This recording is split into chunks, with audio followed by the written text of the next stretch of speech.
Caveman Builds. If you've been watching my videos at all, you'll probably notice that I am missing something behind me. I have taken down my workbench. We are going to build in this episode a combination wood kiln and workbench. If you're like me, you don't really have enough room in your shop to build a designated wood kiln that takes up a whole lot of space. So my thought was to be able to combine it with a larger workbench that goes 12 foot across. So what we're going to do is we're going to build from right over here. We're going to build this 12 foot across and 3 foot deep coming off of the wall over here. I'm going to build this completely out of metal because of the fact that the front doors have to be able to open up all the way so I can get a full 12 foot piece of wood in there. So we're going to build the whole thing out of metal so that it's strong enough to stand on its own from end to end. So it's just nice and open in the front. And then we'll build 2 big doors that kind of open up to allow me to get in inside. Hopefully this will take about a day or so, I think. And then we're going to get in there and insulate this thing out. And then we'll have another video on actually the wood kiln part and see how that works out. So if you got any questions or comments, feel free to make them.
Okay, so I've got everything kind of tack welded together and squared up.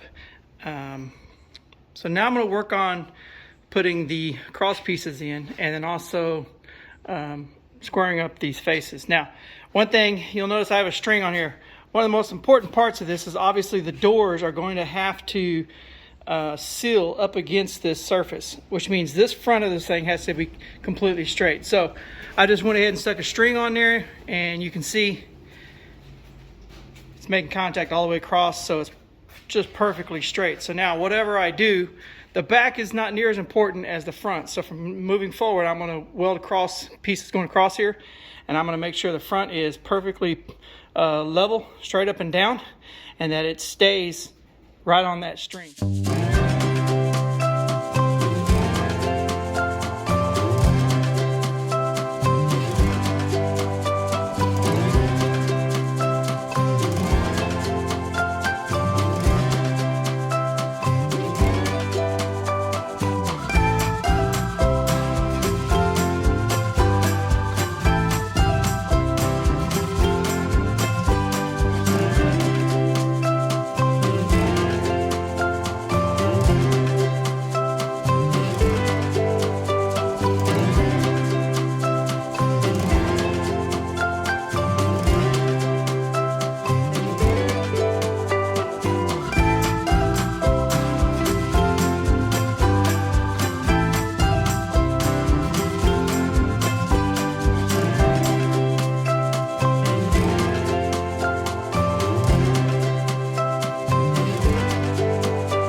Alright, so I've got the structure done, and this is the insulation that I'm going to use to insulate this. Now, I live down in South Texas.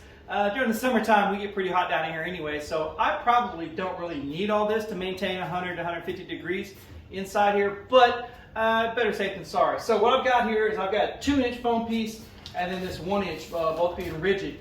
Plan is for the back up against the metal, we're going to go ahead and go with this 2-inch all the way down, and then seal it in right up against the wall. And then I'm also going to use, I got 2 of these. One of them, the second one's going to be for the front doors, because I'm going to try to keep those as light as possible, so the plywood on the front of it's going to be fairly thin, so I'm going to need the extra thickness there to keep it insulated. The 1-inch that I have is going to be for the bottom of the top, or I should say underneath the top, to insulate that, and then on both ends, which is going to be OSB on the outside. So I don't think I really need the extra 2-inch thickness when I got OSB out there, and then I'm going to have the wood on top. So to save myself a little bit of money, these are about 37 bucks a piece at a place. This one here is about 10 bucks. So use what you can according to what you really need. So we're going to go ahead and get started on cutting these, and then I'm also going to use the what do they call that? We call it, it's not the duct tape. It's actually the air conditioning aluminum foil tape. I don't know what you call it officially, but I call it the aluminum foil tape. You're going to use that to attach everything. Once that's done, we'll seal all the corners up. Probably going to caulk across the bottom down there to make sure it's nice and airtight. And then from there, we'll start working on the front doors.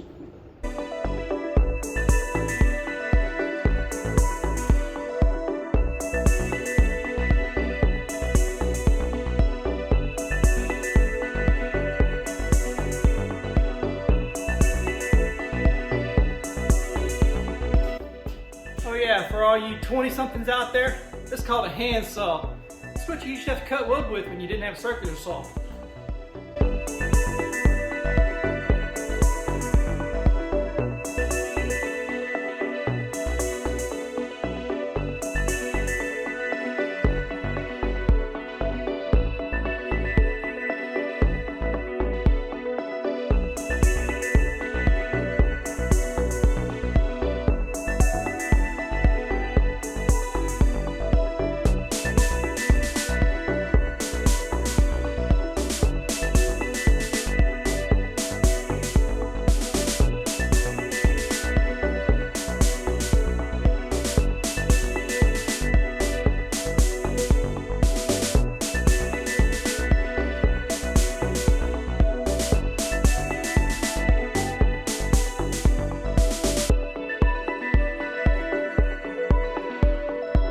Alright, so I got the side insulation and all the back insulation done. It was a little challenging to see. So basically I've got a piece cut that's set flat here, and then you'll see that it's taped all the way around, and I got those pieces on the side.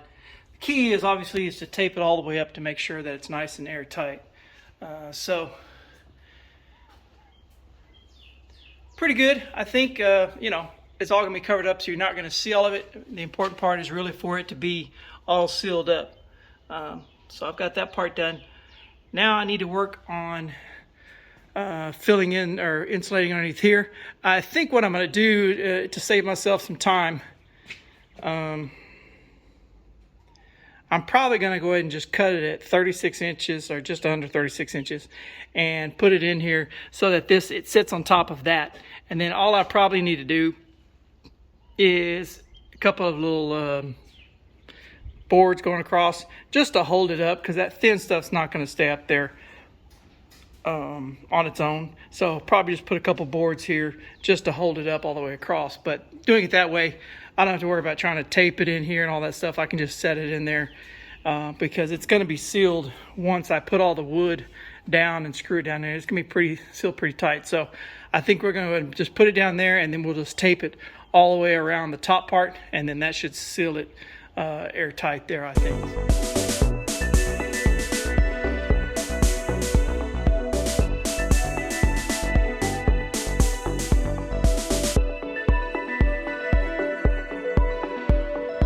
All right, so there's the top part insulated. Again, doesn't really matter how it looks. You're not going to see any of it. The important thing is to make sure that all this stuff is sealed up nice and tight. I put a couple of pieces of strip of wood underneath a couple of spots just to keep it from sagging at all. I think this is going to work out fine. So that's going to be all.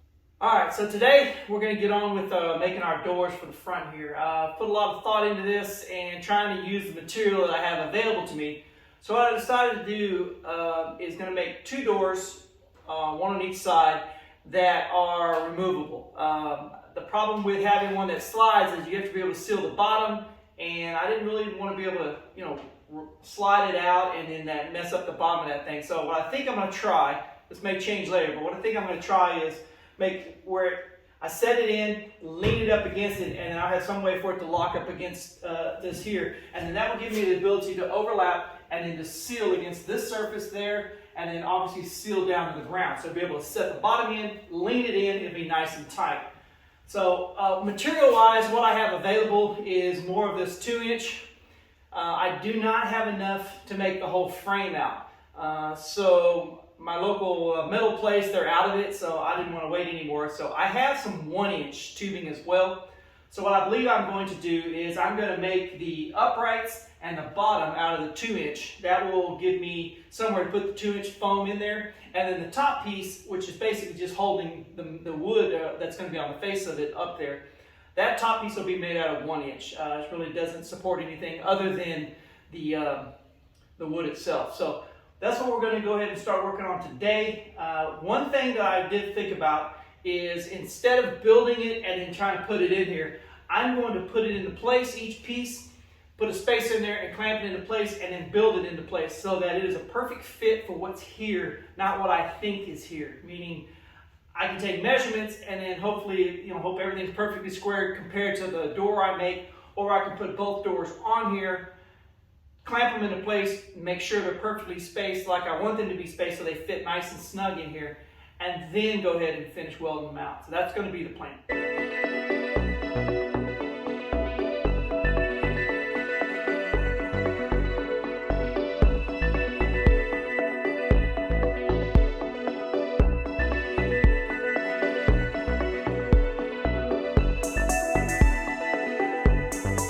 All right, so let me explain what I did here. I'll move you over here so you can see.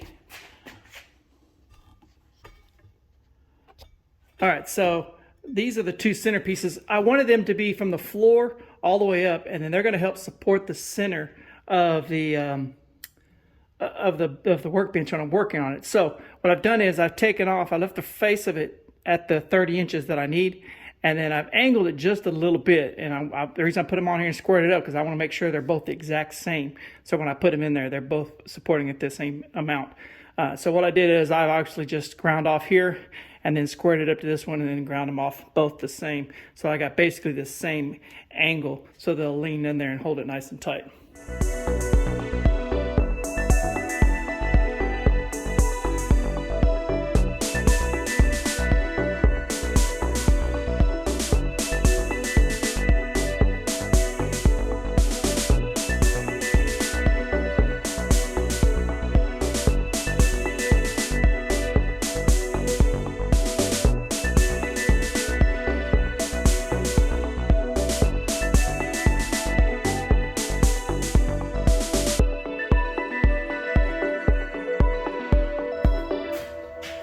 slight change of plans. On the bottom there, I used the same spacers I used on the on the sides, probably 1/8 inch, whatever the thickness C-purling is. But I'm going to need more on the bottom because I'm going to use a bigger piece of foam. So I got this 1/4 inch pieces. I'm going to go ahead and stick underneath there, kind of raise it up. That way I can use probably like a 1/2 inch or 3/4 inch piece of foam all the way across the bottom, and then that'll flatten down.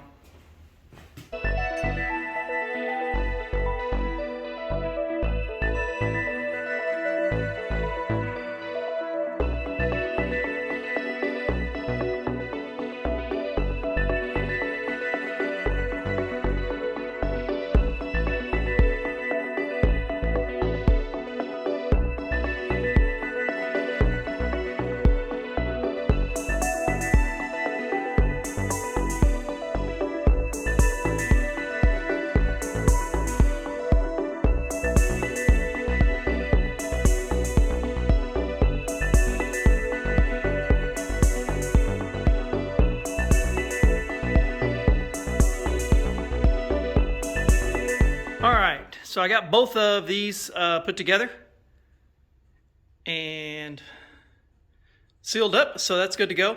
One thing I did notice is that I'm gonna have to have some kind of stop to keep it from, when I put it in there, to keep it going back too far. So I'm gonna weld on these little tabs. I've got, you know, just a bunch of scrap pieces of 1/4 inch.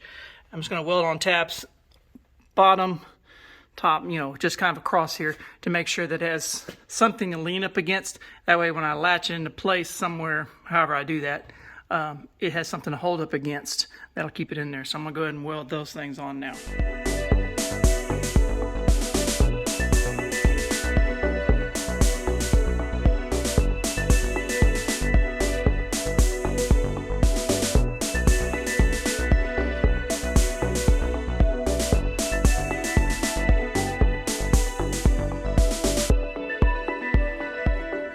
So got all that built up and insulated. Everything fits really good. I will probably come in and anchor something back here just to keep this bottom part from going in. Since I have tabs on the outside, I'm gonna need something to hold the bottom part here. So I'll probably have to put something in the ground there, maybe. I'm not sure. So now what I need to work on is go ahead and put the wood cladding on here. That's gonna cover this part up, and that's gonna go up to here, and then I'm gonna have to figure out how to, I think I'm going to figure out how to attach these to this here. I'm going to bolt it on or latch it on or do something to where it snugs it up nice and tight so that it seals up against this here. So I'm going to have to work on that. I am happy with the doors though because they're very light. The wood I'm going to put on the front is 1/2 inch plywood, so it doesn't weigh anything. So put a couple handles on it, should be able just to pick it up, carry it out whenever I need to put wood in or out of there. So. But with these going all the way from here down, that gives me the stability here, so the whole workbench doesn't have any kind of sag in it at all. So this is going to work out very well, and doesn't really take up a lot of space other than lost storage space, which I can manage with for now.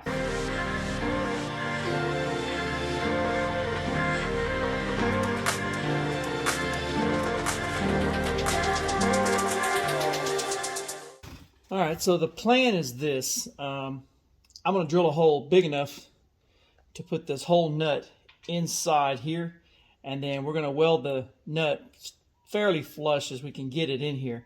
I want to make sure this hole's big enough so I can get up in there and weld all the way around it.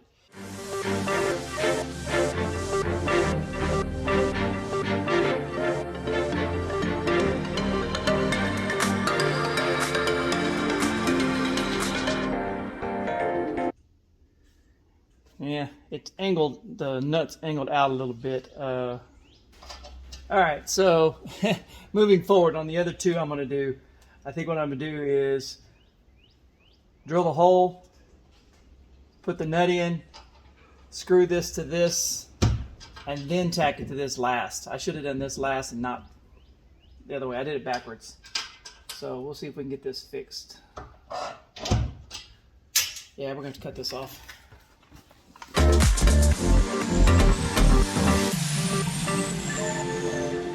All right, so I got the front facade on there. I apologize. I thought the video was recording. It was not. So let me show you how I got this on here. This is just a 1/2 inch plywood that I had, and then I got some, what are these?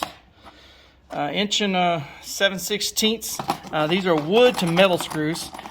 Very useful. They're self-tapping into the metal, so you just take your impact wrench and go to town.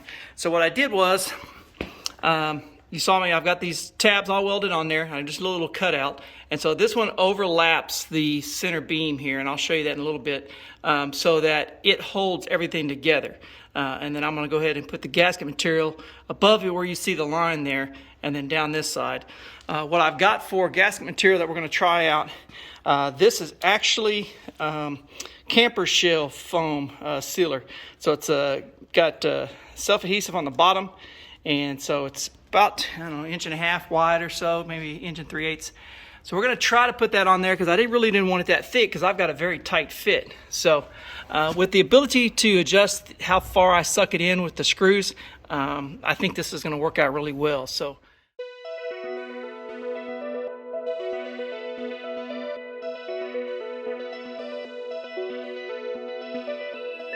All right, so I got the doors done and I needed some handles. Now don't laugh at me.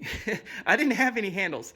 These are off of an old refrigerator had. They're plastic. I'm not sure they're going to work or not, but I do know that these little tabs right here are not going to be strong enough. This, I believe, is solid plastic. So what we're going to do is I'm going to cut these off, and then we're going to drill down just a little bit and then drill through, and that way I can put some screws in that, go through the heavier plastic here.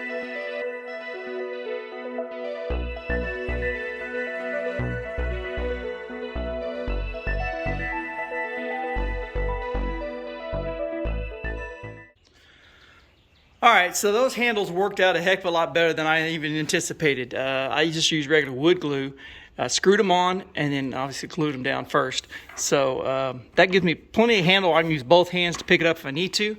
But yeah, that worked out pretty good. So now obviously I'll need to finish sealing that up and painting that. But right now what we're going to do is we're going to go ahead and we're going to run our electrical wire for a couple of receptacle boxes, probably one over here somewhere, and then I'm going to put one on that. Then we're going to go ahead and put the plywood on the top, and then we'll start working on those cabinets. All right, so now at this point, I know some of you electricians out there are fixing to scoff at what I'm about to do.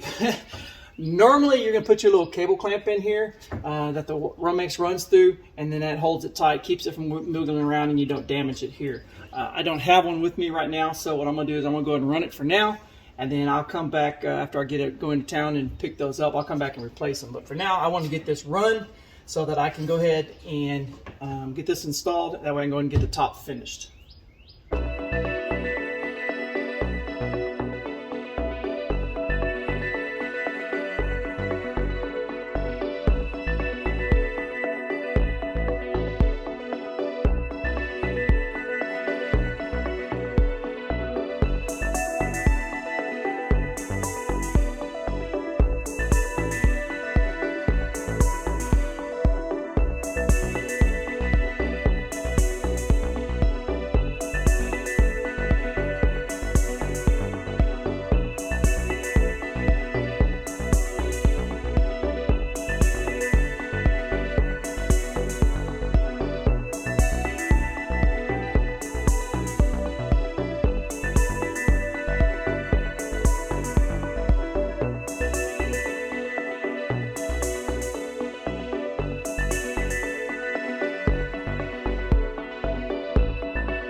All right, so I have got the workbench / wood kiln completed.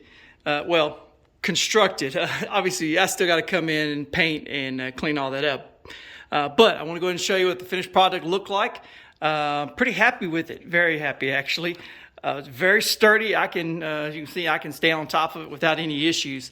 Moving forward, obviously, in another next video, we're going to go ahead and we're going to build shelves, cabinets.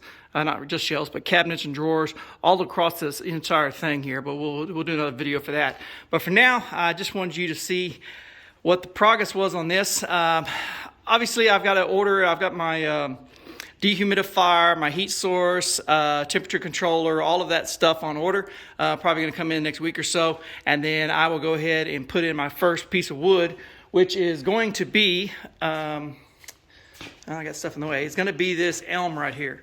That stuff's about 2.5 inches thick. I'm going to cut them down to about 10.5 feet long, and then cut the straight edge on one side. It's going to be a live edge table, about 4 foot wide by 10 foot long.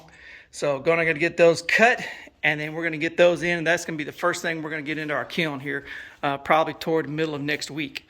So excited about that. Any comments or questions, feel free to ask, and I will answer or make up an answer.